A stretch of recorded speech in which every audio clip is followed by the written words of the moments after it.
Sir क्या कहेंगे आज के जो आपके जन्मदिन के उपलक्ष्य में आज यहाँ पे कैंप लगाया है, और सबसे पहले आपको आपके जन्म के दिन की बहुत सारी शुभकामनाएं। आपका हृदय की गहराइयों से आभार करता हूँ कि आपने मुझे जन्मदिन की शुभकामनाएं दी, और साथ ही साथ आज झांसी के जाट धर्मशाला के प्रांगण में सभी साथियों ने मिलकर के एक विशाल रक्तदान शिविर का आयोजन किया है।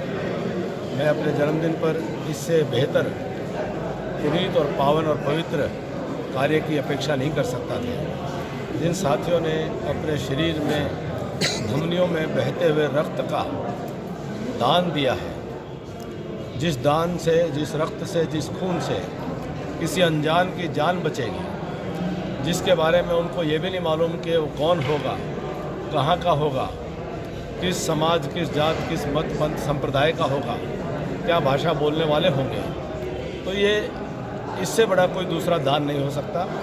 तो सभी रक्तदानियों का, रक्तदान शिविर के आयोजकों का, संयोजकों का, सहयोगियों का मैं बहुत बहुत उनको ताज़ुआ देता हूँ, उनका धन्यवाद करता हूँ, उनको बधाई देता हूँ। और जो नेत्रदानी व्यक्ति हैं उनको भी इस बात के लिए आभार कि एक नेत्रदान से 2 व्यक्तियों के जीवन में रोशनी आएगी और उनको ये सृष्टि प्रकृति देखने का अवसर मिलेगा।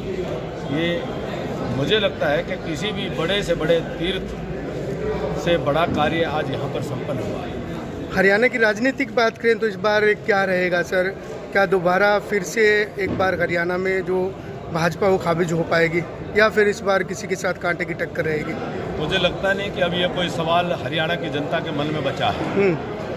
हरियाणा की जनता राष्ट्रवादी सोच के लोग हैं। वो जानते हैं कि देश का उत्थान, देश का विकास वह मोदी जी के नेतृत्व में किस कदर हुआ है। पिछले 9.5 वर्षों में मोदी जी ने देश के गरीब के कल्याण के लिए, देश के किसान और मजदूर के भलाई के लिए, देश के नौजवानों के रोजगार की संभावनाओं को बढ़ाने के लिए, देश की महिलाओं को सुरक्षा, उनको सुविधा देने के लिए, और देश का जो पिछड़ा है, दलित है, शोषित है, वंचित वर्ग है, पीड़ित वर्ग है, उसके कल्याण के लिए, उसकी समृद्धि के लिए, उसकी खुशी के लिए, देश के बुजुर्गों के सम्मान के लिए, व्यापारी, कर्मचारी, किसान, मजदूर के लिए जो काम मोदी जी ने किए हैं वो हिंदुस्तान के इतिहास में कभी नहीं हुए थे। आज देश अंदर से खुश है और देश का सम्मान दुनिया में बढ़ा है। आज देश के सैनिक देश की रक्षा करते हुए न केवल अपनी सीमाओं पर मुस्तैदी से खड़े होते हैं, आवश्यकता पड़ने पर सीमा पार जाकर के भी देश के दुश्मनों पर हमला करके उनको नेस्त नाबूद करने का काम करते हैं। भारत मजबूत हुआ है। हरियाणा प्रदेश यह किसान और किसान के बेटे वीर जवानों का प्रदेश है। यह मोदी जी का साथ पहले से भी ज़्यादा मजबूती से देगा, और तीसरी बार देश में, प्रदेश में मोदी जी के नेतृत्व में हरियाणा की 36 बिरादरी मिल करके, एक होकर के वह भारतीय जनता पार्टी की झोली में डालने का काम करेगी। सर बुदबुदाहट है लोगों में कि इस बार कैप्टन अभिमन्यु जो गए वो लोकसभा की तैयारी में जुटे हुए हैं, कितना सच और कितना मतलब इसमें? देखिए, आने वाला चुनाव देश में लोकसभा का चुनाव है। अभी अभी लगभग 2.5 महीने मध्य प्रदेश के विधानसभा चुनाव में मेरी ड्यूटी लगी हुई थी, और एक भाजपा का छोटा सा कार्यकर्ता होने के नाते मैं अपने कर्तव्य को जानता हूं